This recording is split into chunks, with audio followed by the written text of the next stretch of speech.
മയക്കുമരുന്ന് ഉപയോഗം സമ്മതിച്ച നടൻ ഷൈൻ ടോം ചാക്കോ അറസ്റ്റിൽ. മയക്കുമരുന്ന് ഉപയോഗം, ഗൂഢാലോചന, തെളിവ് നശിപ്പിക്കൽ എന്നീ കുറ്റങ്ങൾ ചുമത്തി കേസെടുത്തതിന് പിന്നാലെയാണ് അറസ്റ്റ് രേഖപ്പെടുത്തിയത്. NDPS ആക്ട് 27B, 29, BNs 238 വകുപ്പുകൾ പ്രകാരമാണ് FIR രജിസ്റ്റർ ചെയ്തത്. നടനെ എറണാകുളം ജനറൽ ആശുപത്രിയിൽ എത്തിച്ച് വൈദ്യപരിശോധനയ്ക്ക് വിധേയമാക്കും. രക്തപരിശോധന നടത്താനാണ് പോലീസ് തീരുമാനം.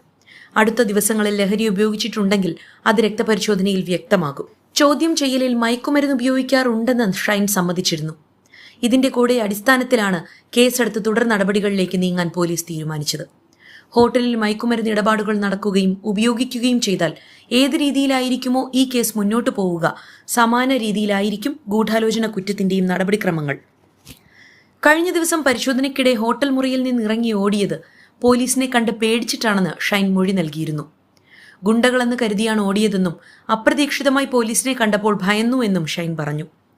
ഷൈൻ ടോം ചാക്കോ ഹോട്ടലിൽ നിന്ന് ഓടി രക്ഷപ്പെടുന്ന CCTV ദൃശ്യങ്ങൾ പുറത്തു വന്നിരുന്നു. ഇന്ന് രാവിലെ 10ഓടെയാണ് ചോദ്യം ചെയ്യലിനായി ഷൈൻ എറണാകുളം നോർത്ത് പോലീസ് സ്റ്റേഷനിലെത്തിയത്. സ്റ്റേഷനിലെത്തിയ ഷൈൻ മാധ്യമങ്ങളോട് പ്രതികരിക്കാതെയായിരുന്നു സ്റ്റേഷനിലേക്ക് കയറിയത്. ഷൈനിന്റെ ഫോണും കസ്റ്റഡിയിലെടുത്തിട്ടുണ്ട്. ഇനിയും സിനിമാ മേഖലയിൽ ലഹരിമരുന്ന് കേസിൽ എത്ര പേർ അറസ്റ്റിലാകുമെന്ന് കണ്ടു തന്നെ അറിയാം.